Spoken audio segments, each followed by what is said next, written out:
Nitumie pia nafasi hii kuendelea kumshukuru sana Rais wetu Dr. Samia Suluhu Hassan kwa kazi nzuri anayofanya kwa kuwezesha mkoa wetu pamoja na halmashauri hii ya manispaa.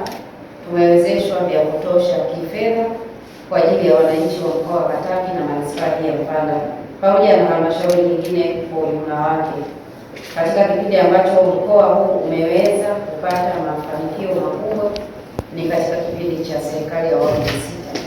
Kwa hiyo naomba turejeshe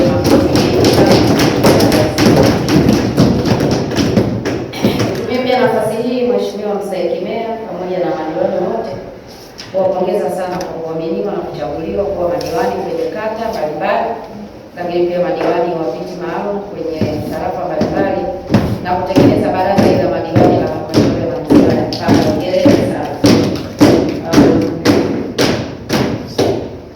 Niwapongeze pia kwa kazi nzuri ambayo mnaendelea kuifanya. Nimeona kwamba baraza hili la madiwani la halmashauri ya manispaa ya Mpanda sio baraza nyong'onyongo, baraza ambalo linajitambua na ni baraza ambalo linafahamu linachofanya. Katika vikao hivi ambavyo tunahudhuria, kuna baadhi ya maeneo machache sana ndani ya mkoa wetu, basi unakuta kila kitu ni kuitikia, dakika 10-20 lisali moja mkutano wa baraza umemalizika. Lakini nimeona hapa kwamba mmefanya kazi yenu kama vile ambavyo kanuni, sheria na taratibu zinawataka kufanya. Mmefanya kazi yenu ya kuisimamia halmashauri, kusimamia utendaji na uendeshaji wa halmashauri katika shughuli zake za kila siku. Nimefurahishwa sana na jambo hilo kama viongozi wenzangu waliotangulia kueleza, na hii inaonyesha wazi kwamba chama chetu cha Mapinduzi huwa kifanyi makosa, kimechagua waheshimiwa madiwani wenye uwezo wa kusimamia shughuli za halmashauri. Hongereni sana Mheshimiwa Mstahiki Meya. Wote tunafahamu kwamba Katiba ya Jamhuri ya Muungano wa Tanzania imetoa mamlaka kwa CAG kufanya ukaguzi wa hesabu kwenye taasisi zote za umma, iwe ni mhimili wowote. Katiba imeelekeza kwamba angalau mara moja, lakini hata ikibidi hata mara zaidi ya moja, CAG anaweza kufanya ukaguzi kuona namna usimamizi wa fedha, usimamizi wa shughuli unavyokwenda kwenye taasisi husika. Kwa hiyo kwa kuzingatia Katiba ya Jamhuri ya Muungano wa Tanzania ya mwaka 1977 pamoja na marekebisho yake mbalimbali, pia kuzingatia sheria mbalimbali ambazo zimetungwa kwa kuzingatia maelekezo hayo ya katiba, halmashauri hii ilifanyiwa ukaguzi kama ilivyo kawaida kwa hesabu za mwaka wa fedha 2024/2025. Na katika kufanya hivyo, na taarifa ya CAG imetueleza hapa na kututhibitishia kwamba halmashauri ya manispaa ya Mpanda imeweza kupata hati isiyo na mashaka, kwa maana ya hati safi ya ukaguzi wa hesabu. Hongereni sana kwa kupata hati safi.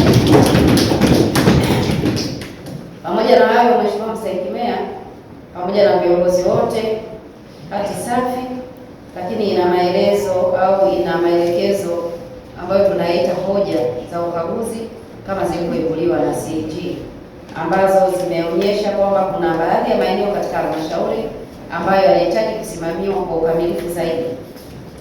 Lakini pamoja na hayo, jambo ambalo si zuri kwa halmashauri ya manispaa ya Mpanda ni kuwa na hoja nyingi, hoja za mwaka husika 2024/2025, lakini na hoja za miaka ya nyuma ambazo mpaka sasa bado hazijafungwa. Kwa mujibu wa taarifa hiyo, inaonyesha hoja 20 ni za miaka ya nyuma, ambapo hoja 14 hazijafanyiwa utekelezaji kikamilifu na hazijafungwa.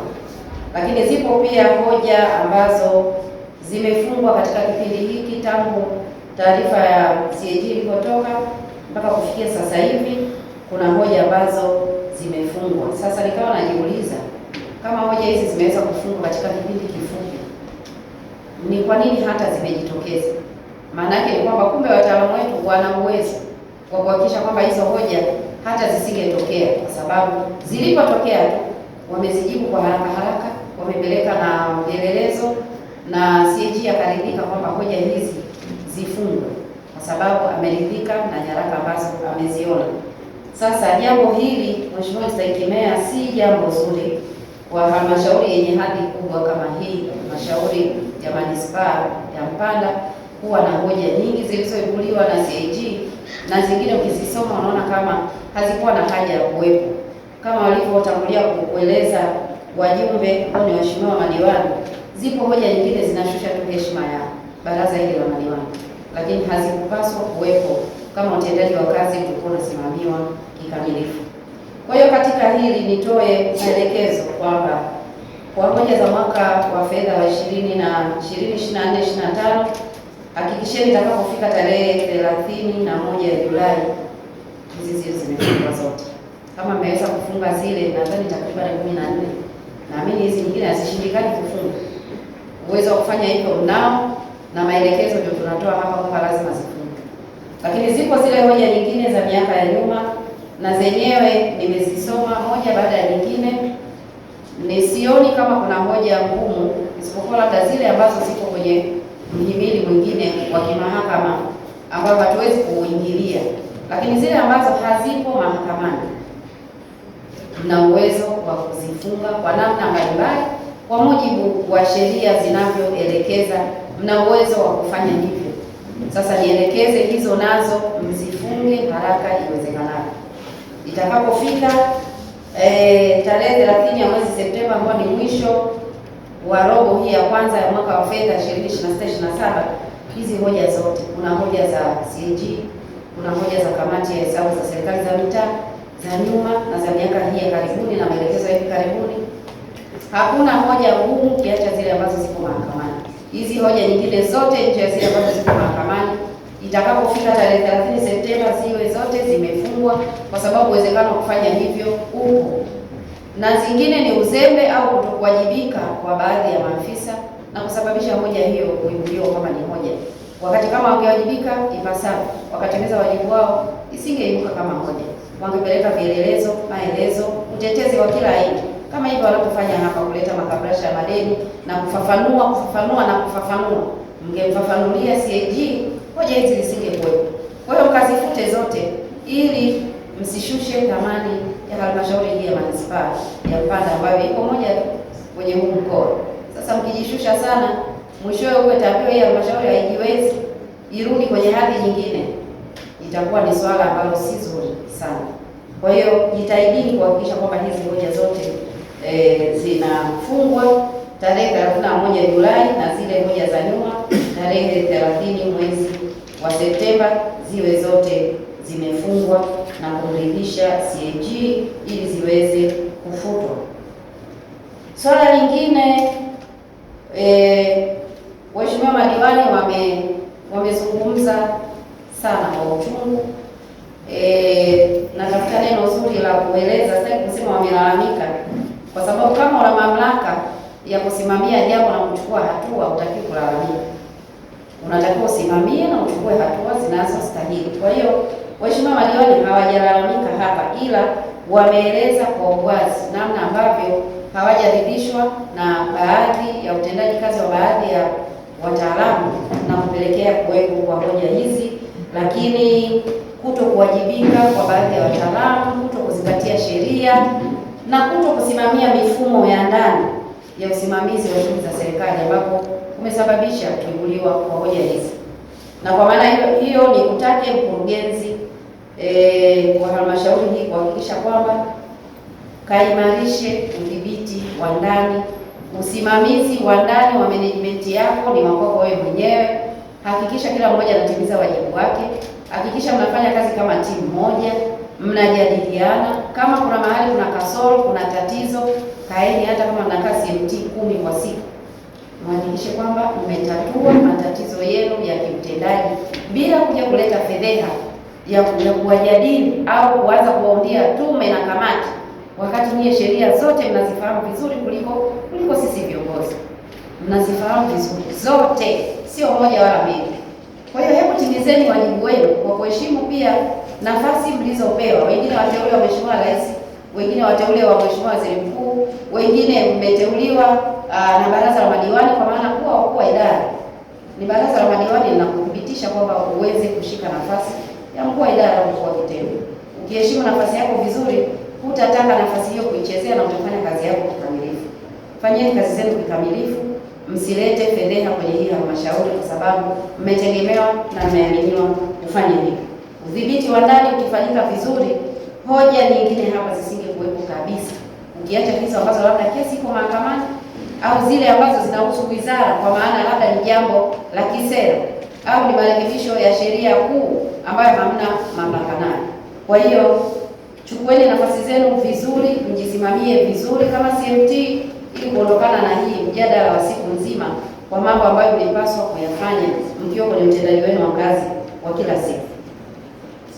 Mheshimiwa Mstahiki Meya, swala lingine ni swala la madeni ambalo umelizungumza kwa uchungu sana. Kama nilivyotangulia kueleza mwanzo, hata mimi nalisimamia kwa karibu.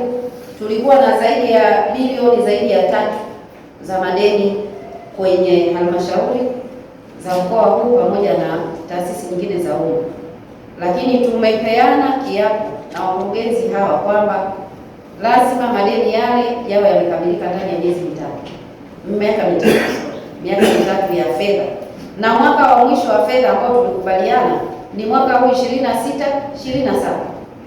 Huu mwaka tuliouanza ndio mwaka wa mwisho kulipa madeni yote yanayodaiwa na watoa huduma, wazabuni na watu wengine wote wanaodai, ikiwa ni pamoja pia na watumishi wa umma. Bado ukiangalia halmashauri ya manispaa ina deni kubwa. Mjipange sawa sawa, kwa kuwa tumeshaingia mkataba kwamba madeni yale tunayamaliza ndani ya kipindi cha miaka mitatu. Msifanye mzaha na jambo hili, na niwaombe waheshimiwa madiwani, namna mlivyokaza hapa kwenye swala la madeni mpaka baraza hili lilikuwa haliishi kwa sababu ya moja ya madeni. Naomba kwenye vikao vyenu endeleeni kukaza hivyo hivyo kuhakikisha kwamba mwaka huu wa fedha haya madeni yanamalizika, ili kurudisha au kuimarisha imani ya wananchi kwenye baraza hili la madiwani la halmashauri ya manispaa ya Mpanda. Madeni haya yasipolipwa, manunguniko ya wananchi wale kuhangaika kufuatilia huku na kule, msifikiri kwamba yatakwenda kwa watendaji hapa. Ndio maana hapa kidogo wanalegalega, wanajua tu kwamba lawama au tuseme adhabu inaweza ikatolewa kwa waheshimiwa madiwani, na adhabu tunaijua ni kipindi cha uchaguzi, ndio mnaweza mkapewa adhabu ambayo wanaohusika wa kwanza ni hawa watendaji wa serikali. Kwa hiyo niwaombe endeleeni kusimamia kikamilifu kwa nguvu kubwa kuhakikisha kwamba haya madeni ya watoa huduma mbalimbali, wazabuni, watumishi, yeyote anayedai, hakikisheni kwamba wanalipwa ndani ya mwaka huu wa fedha, ili sasa twende vizuri, kwa sababu sasa hivi serikali inaleta fedha kamili kwa mradi husika. Lakini ni waasi na nyie halmashauri hii, mkiamua kuweka mradi utekeleze kwenye mwaka wa fedha, wekeni fedha au bajeti inayotosha. Msiendekeze kuweka bajeti ndogo alafu baadaye mradi ule unakuwa kiporo. Zipo pia hoja zinazoonyesha kwamba kuna miradi ambayo haijakamilika katika miaka mbalimbali, kama zilivyo hizi hoja ambazo za miaka ya nyuma pamoja na mwaka uliokaguliwa. Kwa hiyo hakikisheni kwamba mnapopanga bajeti inakamilisha mradi kwa 100%, na kwa maana hiyo hatutegemei kwamba kutakuwa na madeni mapya, kwa sababu upangaji wa bajeti una maelekezo hayo, lakini serikali kuu na wahisani wakileta fedha kwenye mradi wanaleta fedha iliyokamilika. Kwa hiyo haitakuwepo sababu ya kuzalisha madeni. Itakuwa sasa madeni huku mbele ni madeni yanayotokana na uzembe au labda ubadhirifu wa fedha za serikali ambao unapaswa kukemewa, lakini na kuchukuliwa hatua kali kwa wale ambao watasababisha madeni wakati fedha kamili zilishaletwa kwa ajili ya mradi husika. Kwa hiyo mkasimame imara kwenye hili kuhakikisha kwamba hayazalishwi madeni mapya, lakini yale madeni ya nyuma ni lazima yote yawe yamelipwa ndani ya mwaka wa fedha huu wa 2026/27. Swala lingine Mheshimiwa Mstahiki Meya, swala la mapato ya ndani ni moja kati ya maeneo ambayo hamkufanya vizuri kwenye mwaka wa fedha huu. Mlitenga bajeti vizuri kabisa ya takriban bilioni 6 na kitu, mkakusanya na mkashindwa kukusanya zaidi ya milioni 866 na point. Mmeshindwa kuzikusanya katika mwaka wa fedha ulioishia Juni 2026. Sababu za kwa nini fedha hizo, mapato hayo yameshindwa kukusanywa, baadhi yake zimeibuliwa hapa na CAG. Amehoji kwa nini hujakusanya leseni za vileo, leseni za kawaida, sio leseni za nini, watu waliochukua ardhi hawajalipa, madeni hamjayafuatilia wale mnaowadai waweze kulipa. Yote hayo yangekuwa ni mapato ambayo yangeweza kufikisha 100% ya bajeti ambayo iliwepo, lakini hapa hamkujisimamia vizuri, na ni lazima tuseme kwa sauti ya kutosha. Kwenye swala la ukusanyaji wa mapato ya ndani kwa mwaka 2025/26 hamkufanya vizuri. Mmekusanya kwa 87.5% badala ya 100%, na mmekosa kukusanya zaidi ya milioni 800 ambazo mmezitenga kwenye bajeti, lakini na hizi nyingine za nyuma kama mngezikusanya kuingia kama mapato zingeweza kuongezeka hata asilimia zaidi ya 100. Kwa hiyo waheshimiwa madiwani, wajumbe wa baraza la madiwani, niombe pia jambo hili mlisimamie kikamilifu. Mwaka wa fedha umeanza, simamieni kuanzia sasa, tangu tunapoanza tarehe 1 mwezi wa 7. Tayari kama kuna uzembe, kama kuna kutokuwajibika, unapelekea mapato ya serikali kutokukusanywa vizuri kuelekea mwishoni mwa mwaka wa fedha husika. Kwa hiyo niwaombe swala hili lisimamieni kwa ukali kabisa, kama vile ambavyo mmesimamia swala la madeni, na mmeeleza hapa kwamba usipokusanya mapato ya kutosha hutaweza kuendesha halmashauri vizuri, hutaweza kulipa hayo madeni ya watumishi wala madeni ya wazabuni, hutaweza kujiendesha vizuri, shughuli zitakwama, miradi italala na kila kitu kitakuwa kimekwenda katika hali ambayo sio nzuri. Kwa hiyo naomba hapa msimamie kwa nguvu zote kuhakikisha kwamba mapato, kwa maana bajeti iliyowekwa kwa mwaka wa fedha huu tulionao, inakusanywa kwa asilimia kila robo. Mfanye tathmini, mkemee, lakini ni swala la kila siku kwa kamati ya fedha kuona kwamba mapato ya halmashauri yanakusanywa ipasavyo. Lakini kwa watumishi wa umma wakiongozwa na mkurugenzi hapa, kama nilivyosema, jambo hili si zuri, mkajitathmini upya, mweke mikakati na mfuatilie kuhakikisha kwamba mapato ya halmashauri yanakusanywa. Uzembe, kutokuwajibika, uvivu, kutokuwa wabunifu ni kasoro kubwa sana na kasoro mbaya ambazo msipojirekebisha itapelekea hata mwaka wa fedha ulioanza kwenda kutoka na hoja nyingi sana, ikiwemo hoja ya kutokusanya mapato ya halmashauri kikamilifu. Jambo hilo sisi kwa mkoa hatutakubali kuangushwa na halmashauri ya manispaa ya Mpanda. Hatutakubali. Tutafanya kila inavyowezekana. La kwanza ni haya maelekezo tunayowapa ya mara kwa mara kuanzia sasa hivi na kuendelea, ya mara kwa mara, usimamizi utakaofanya wa mara kwa mara. Lakini pale ambapo tutaona hakuna mabadiliko ndani ya kipindi cha miezi 3 ya mwanzo, tutachukua hatua kali zaidi. Hata sisi tunayo namna ya kuchukua hatua kwa watumishi ambao hawatimizi wajibu wao vizuri. Kwa hiyo nawapa siku 90 CMT ya manispaa ya Mpanda kujirekebisha. Kajipime mwenyewe kwenye eneo lako, umetimiza wajibu wako kwa kiasi gani? Ukishajipima umetimiza wajibu wako na kujatimiza kipande kipi kwa kiasi gani, badilika katika kipindi cha miezi 3, tuone kwamba kuna ufanisi katika utendaji wa kazi. Vinginevyo tutachukua hatua ambazo nyingine wala hamtajua zilipotokea, lakini mtakuta ni hatua zimeendelea kuchukuliwa. Sasa kajirekebisheni katika kipindi hiki cha siku 90, kuimarisha utendaji wa kazi, kusimamia sheria, kanuni, miongozo na maelekezo yote yanayotolewa na mamlaka mbalimbali, ili kuhakikisha kwamba halmashauri hii inajiendesha vizuri na kuepuka waheshimiwa madiwani kuongea mpaka anasema tumechoka kuongea, tumechoka kuelekeza, kwa sababu wakielekeza hamtekelezi. Hii sio kauli nzuri kwa watendaji wa serikali, si kauli nzuri hata kidogo. Mwichukulie kwa uzito wa hali ya juu, na ninawapa siku 90 za kubadilika. Hata hivyo, katika hizi siku 90 sio kwamba tutavumilia uzembe. Ukijileta kimbelembele umefanya uzembe ndani ya hizi siku 90, hazitafika 90. Huenda itakuwa ni siku 7, huenda itakuwa ni siku 5, huenda itakuwa ni siku 14. Tutakushughulikia ipasavyo. Hapa tu tumeona namna baraza hili lilivyochukua muda mrefu kwa sababu ya kasoro mbalimbali ambazo zimeonekana na CAG. Sasa sio kwamba hapa kuna ni sifa. Hakuna sifa aina yoyote hapa. Kwa hiyo hiki kipindi kitumieni vizuri. Mjisimamie sawa sawa. Mfanye kazi kama timu. mshirikiane na mshirikishane. Hatutaki tena halmashauri hii iendelee kuonekana ni halmashauri ambayo waheshimiwa madiwani wanasema tumeelekeza mpaka tunachoka. Na waheshimiwa madiwani, hakuna kuchoka, hakuna kuchoka. Na hakuna kuchoka kwa sababu gani? Kanuni na sheria zipo. Ukiona kwamba kuna mambo mnaelekeza hayajafanyiwa kazi na uzembe unaendelea, mna mamlaka yote 100% kuchukua hatua za kinidhamu, mna mamlaka, hatua za kisheria mna mamlaka, kila hatua mna mamlaka hayo full kabisa. Kwa msisite kufanya hivyo, wasiwatoe jasho kila wakati tunajua wako wanaoweza kushika hizo nafasi na kuzitendea haki.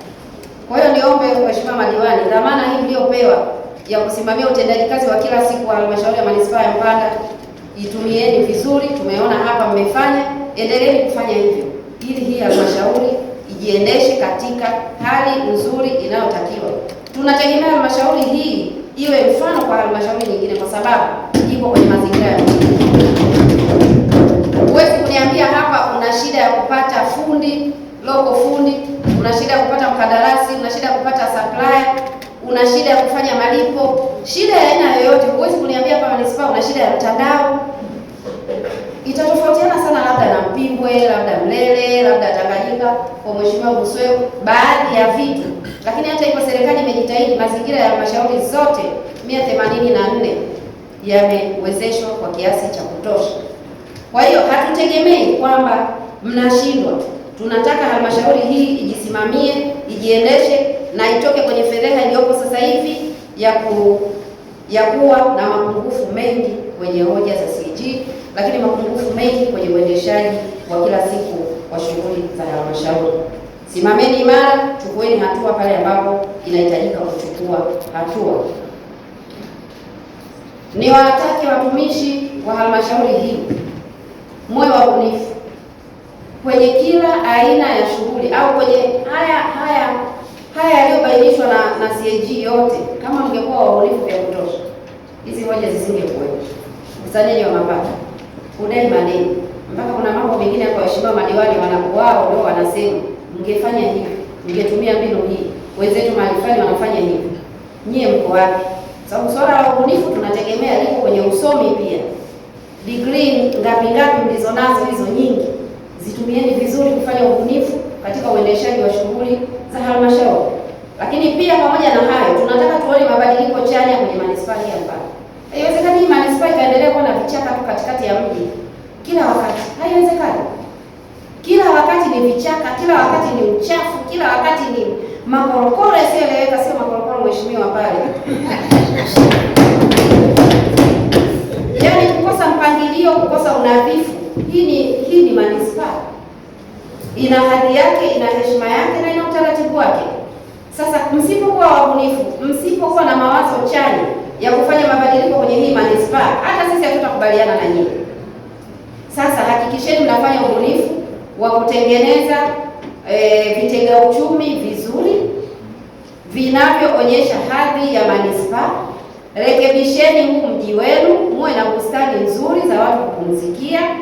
Upandaji wa miti ya mapambo, miti ya matunda, miti ya kivuli ufanyike kwa nguvu zote na wakati wote wa mwaka bila kusubiri mpaka mkuu wa mkoa ashuke ndio mnaitisha zoezi la upandaji wa miti.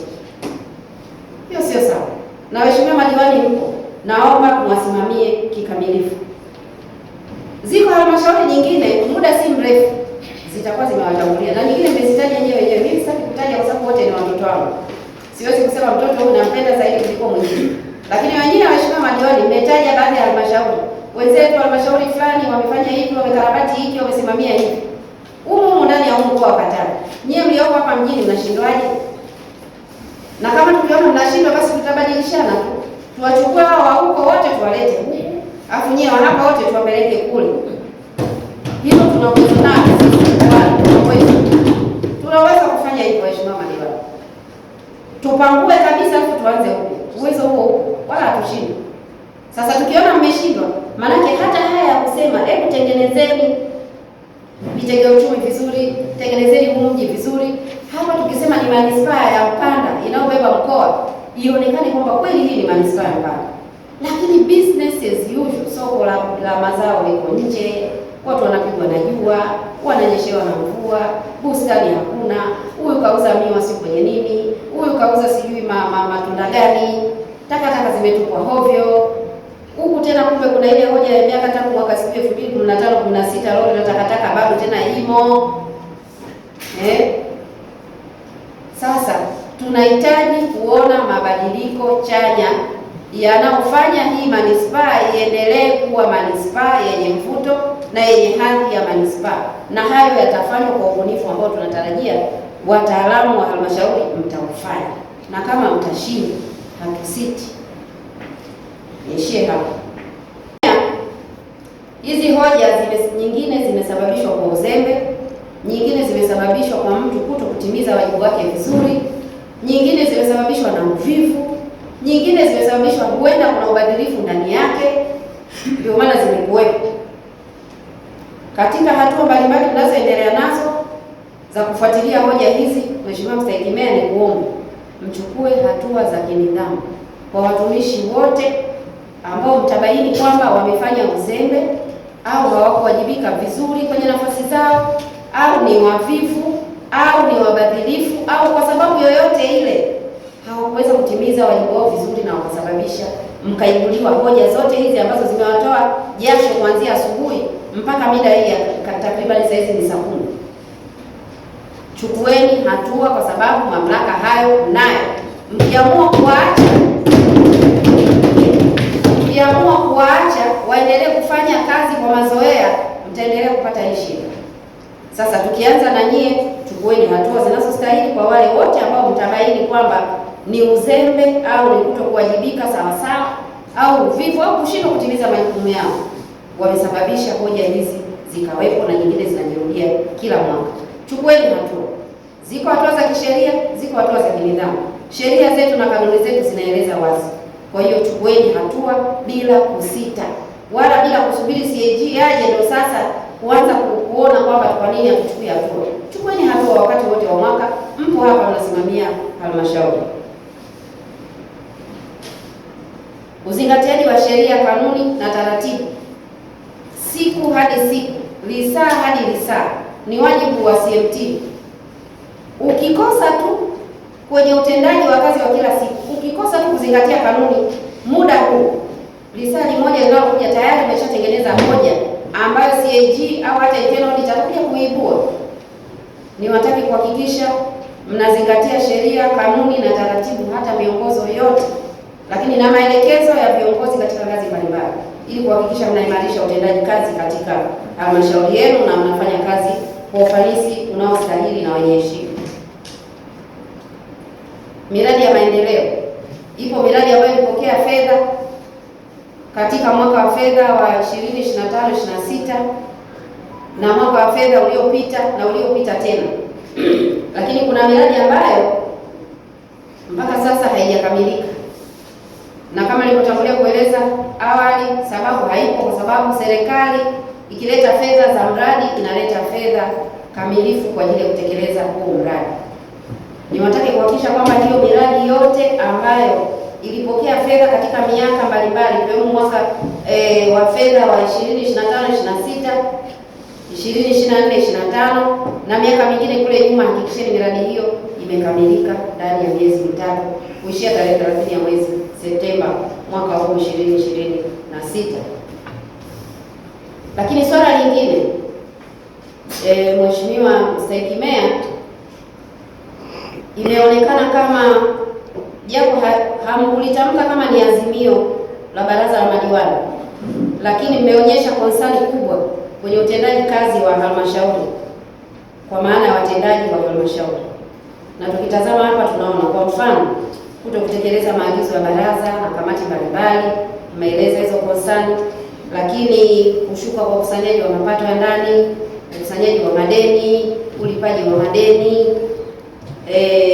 usimamizi wa shughuli za kila siku, kuto kuzingatia sheria, kanuni na taratibu kwenye uendeshaji wa kila siku wa halmashauri, kuto kufanya kazi kwa ushirikiano, kwa maana kuto kufanya kazi kama timu, lakini kuongezeka kwa hoja za ukaguzi, zile za nyuma ambazo hazijajibiwa bado zipo, na nimesoma huku hata kamati ya bunge ya serikali za mitaa iliagiza kwamba hoja zote za nyuma zifungwe, lakini bado pamoja na maagizo hayo, hoja hizo za nyuma hazijafungwa na hazijashughulikiwa, na mpaka sasa zipo na zimeongezeka tena za mwaka uliokaguliwa.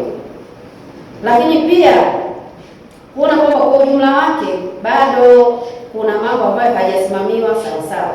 Mheshimiwa mmoja alitoa ombi kwangu na mimi nimelipokea ombi hilo, pamoja na kwamba kulipitisha kama azimio, lakini na mimi na mamlaka ya kufanya jambo ninaloliona linatakiwa kufanyika.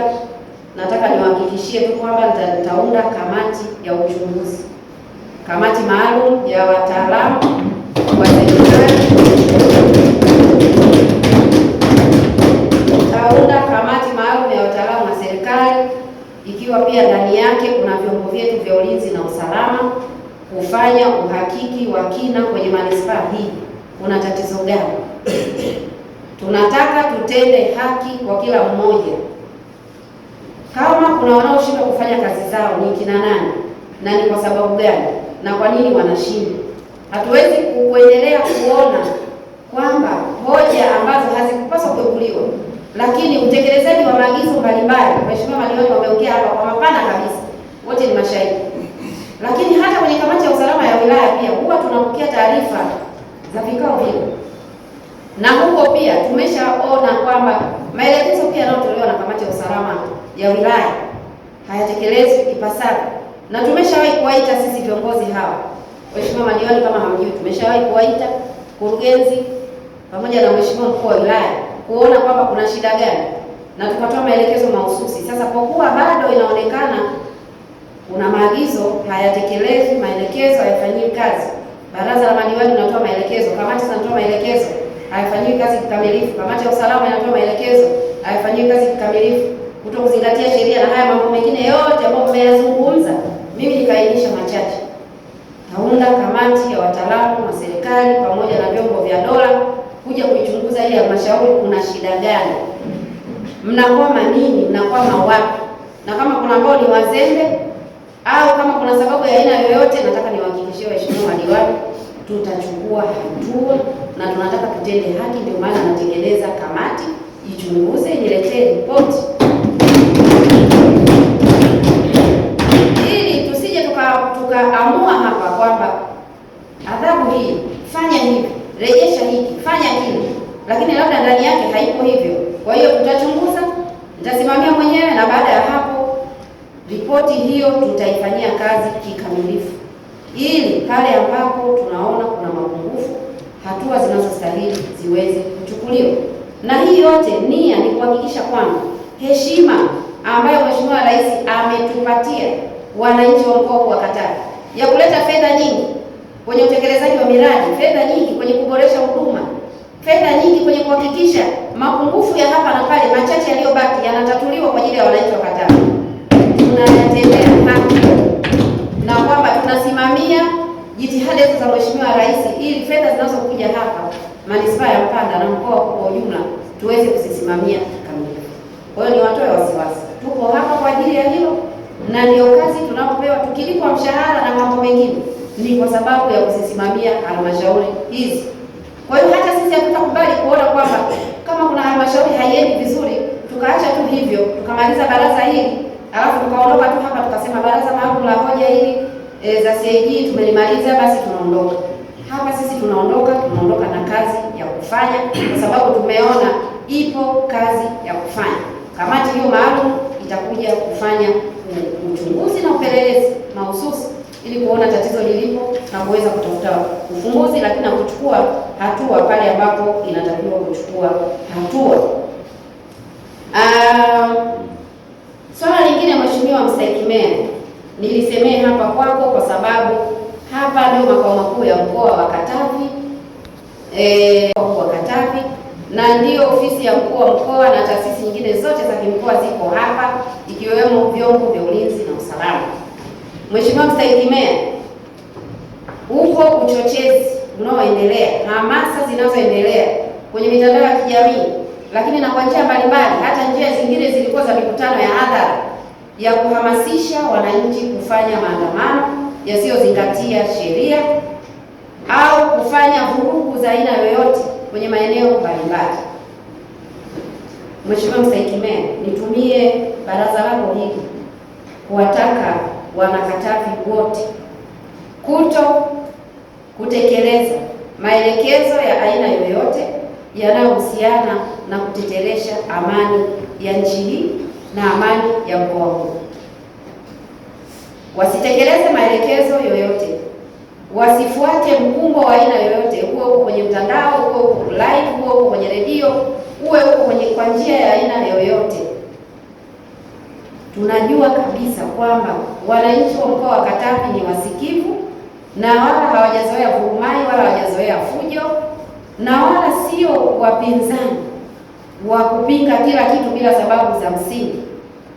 Niwaombe wananchi, kwa namna ambavyo wameshirikiana na serikali katika kipindi chote tangu hatujapata uhuru mpaka sasa, na mkoa huu kaendelea kuwa na heshima, waendelee kutunza amani na heshima ya mkoa wa Katavi na nchi ya Tanzania kwa ujumla wake. Wasiunge mkono, wasisikilize, wasifuatilie na wasifanye au wasitekeleze haya maelekezo yanayotolewa ya kwenda kufanya vitu ambavyo viko kinyume na sheria na viko kinyume na maelekezo ya viongozi wetu wa kitaifa. Wasifanye hivyo. Sisi tuko imara na vyombo vyetu vya ulinzi na usalama tuko imara na tuko macho, na tuna macho makubwa mapana sana na yanaona kila kitu, na masikio yetu yanasikia kweli kweli. Ni wangu wakikaa kwenye vijiwe vya kutazama mpira, kombe la dunia, Simba na Yanga na kadhalika, wazungumzie mambo haya, mambo ya kuhamasisha kuvunja amani. Hatukubaliani nao, na ninajua wananchi wote wa mkoa wa Katavi hawakubaliani nao. Una hamu sana, unaona kama una jambo unataka kuliongea, usipoliongea unaweza kupoteza maisha, basi jifungie chumbani kwako peke yako, zungumza peke yako. Lakini ukienda kulizungumza kwenye kijiwe, ukienda kulizungumza kwenye mkusanyiko, ukienda kulizungumza mko wawili watatu, na sisi likaashiria kwamba unahamasisha vurugu, kuvunja amani, hatutakuacha. Kwa hiyo naomba wananchi wa mkoa wa Katavi wote, ikiwa ni pamoja na viongozi wa chama na vyama vingine vyote, viongozi wa serikali, wale wa kuchaguliwa, wa kuteuliwa, watumishi wa umma, vyombo vyetu vyote vya ulinzi na usalama, kila mmoja na wananchi wote kwa ujumla wake, wote tushikamane kuhakikisha jambo hili la kuhamasisha maandamano na mambo mengine halitokee kwenye mkoa wetu. Wananchi, endeleeni na shughuli zenu za kujiletea uchumi na maendeleo kama kawaida. Vyombo vyetu vya ulinzi na usalama tumeshaviweka tayari kwa wale wachache ambao watataka kupimana nguvu, kuona kwamba kuchezea amani hii kama ni jambo la kawaida. Tayari viongozi wetu wameshatoa matamko kule juu na wamesema amani ya nchi haiwezi kuchezewa. Sasa sisi tuliopewa mamlaka huku lazima na sisi tutamke hilo tena na tuseme kwamba ni kweli amani hiyo haiwezi kuchezewa wakati sisi tupo na tumepewa mamlaka ya kusimamia. Kwa hiyo niwataka wananchi kuhakikisha kwamba hawajiungi na hamasa za aina yoyote na maelekezo ya aina yoyote yanayoashiria uvujaji wa amani. Lakini inaendelea kuvielekeza vyombo vyetu vya ulinzi na usalama kuendelea kudhibiti kila jambo linalotokea, kufanyia kazi kila taarifa tunayoipata ili kuhakikisha kwamba mkoa huu unaendelea kubakia salama na wananchi wake wanaendelea kubakia salama, na tunaendelea kujenga mkoa wetu vizuri ambao sasa umechipuka, umeibuka na una maendeleo mazuri makubwa. Tusitamani kurudi nyuma, tusitamani kuchezea amani tulionayo. Kwa hiyo tuendelee kujenga mkoa wetu, tuachane na mambo ambayo hayana tija kwa amani yetu wala hayana tija kwa maisha yetu. Swala lingine la mwisho kabisa, Mheshimiwa Mstahiki Meya, nikupongeze kwa namna unavyosimamia. Najua kabisa kwamba ni mara yako ya kwanza kuwa diwani, na hiyo mara ya kwanza kuwa diwani ukapata na mamlaka haya makubwa ya kuwa Mstahiki Meya. Ndugu zangu, hilo sio jambo dogo. Umeaminiwa na waheshimiwa madiwani, kwanza umeaminiwa kule na wananchi, umeaminiwa na waheshimiwa madiwani, umepewa hii nafasi na nimeona unasimamia vizuri. Nikupe moyo, pambania nafasi uliyopata, simamia kikamilifu. Kama kuna jambo lolote la kuhitaji uelewa zaidi namna ya kusimamia halmashauri, usisite. Hata mimi mwenyewe rasi yupo, wataalamu wetu wapo, waheshimiwa madiwani wenzako wenye uzoefu wapo, kanuni, sijui taratibu, sheria, miongozo mingi tu ya kuandikwa ipo.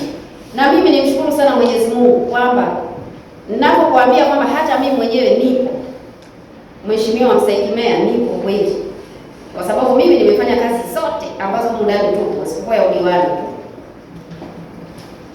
Mimi nimefanya kazi kama mtumishi wa serikali wa kuajiriwa kabisa kwenye nafasi ya kwanza ya kuanzia cheo, na nikafanya kazi mbalimbali.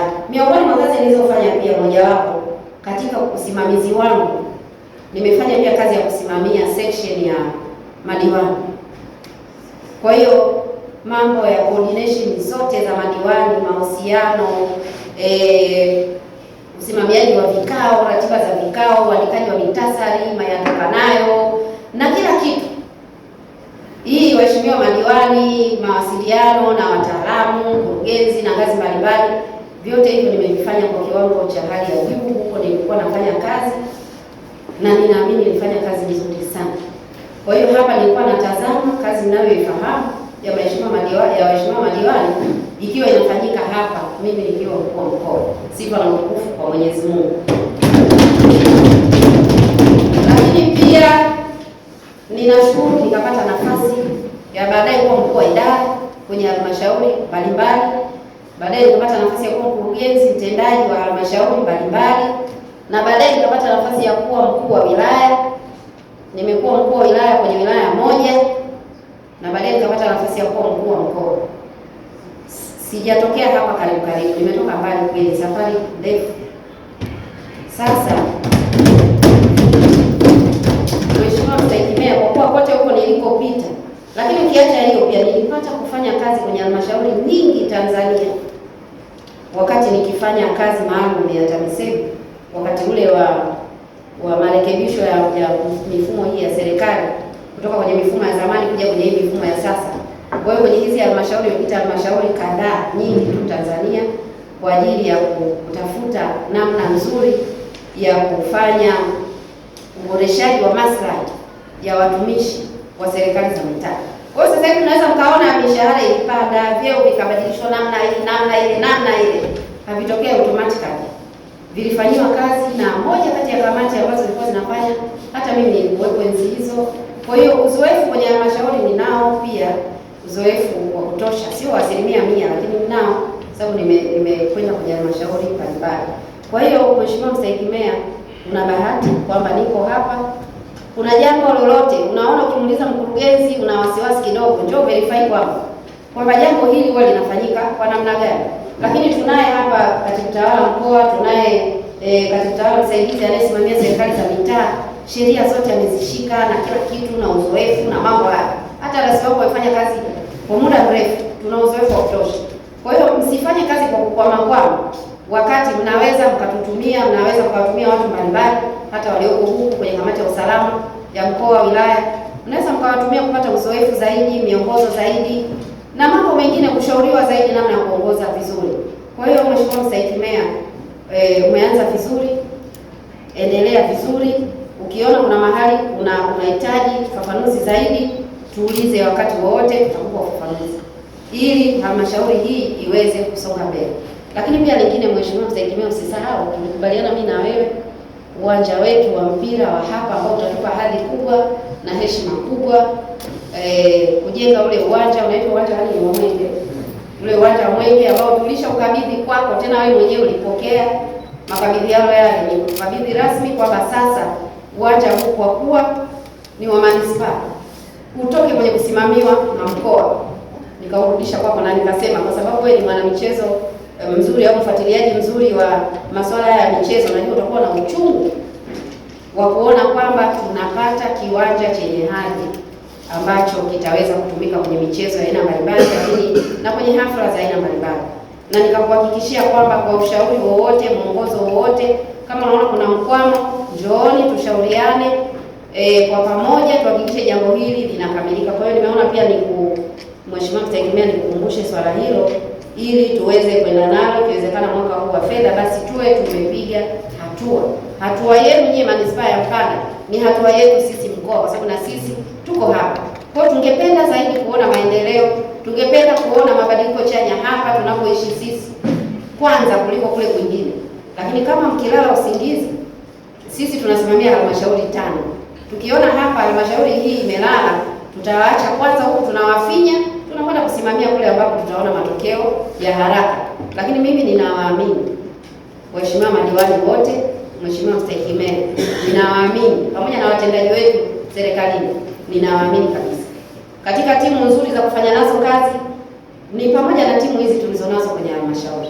Ila kuna wachache ndio wanatuleta kwenye hizi kasoro. Ndio wale niliosema tutawamulika hao na tukiwapata tutawashughulikia ipasavyo. Lakini wale walio wengi ambao wanafanya kazi zao vizuri tutasimama nao.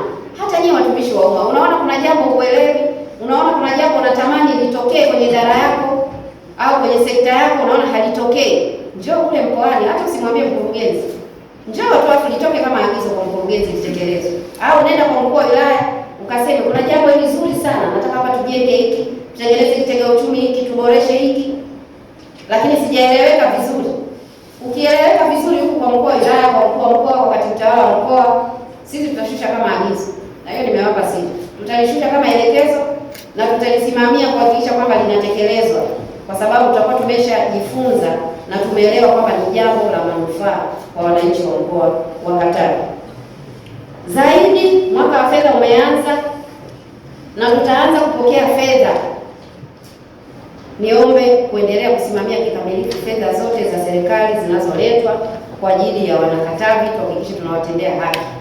Miradi tutakayotekeleza mwaka huu wa fedha nayo ianze kutekelezwa mapema na haraka iwezekanavyo, ili tusichelewe tukaenda kufunga mwaka wa fedha na miradi iliyoning'inia. Nimesikia hiyo temu leo hapa kwamba malipo yamening'inia. Sasa sijui ni mkungu wa ndizi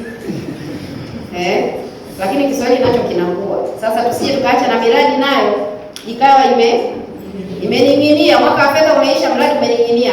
Huku 2025 na 6 huko kidogo, huku tena 26 27 huko kidogo, mradi uko katikati ya ueleweki. Lakini hii yote mkiwahi kufanya zile process zinazohusu manunuzi na kusimamia kikamilifu, miradi hii ikamilike kwa wakati, ili wananchi wa mkoa wa Katavi waweze kunufaika na serikali yao ya awamu ya 6. Baada ya kusema hayo, Mheshimiwa Mstahiki Meya, ni kushukuru sana kwa kutupa nafasi ya kuwa na nyie katika baraza hili maalum. Mategemeo yetu ni kwamba haya yote tuliyoelekeza tutakwenda kuyatekeleza. Mheshimiwa mkuu wa wilaya ameshakubali kupokea maelekezo haya na kwamba atayasimamia, na ameshaahidi kwamba kasoro mbalimbali na yeye pamoja na kamati yake ya usalama watazisimamia, na sisi tunataka iwe hivyo. Baada ya kusema hayo, ili uwe wa kwanza kupata taarifa zetu, usisahau kusubscribe, kulike na kushare.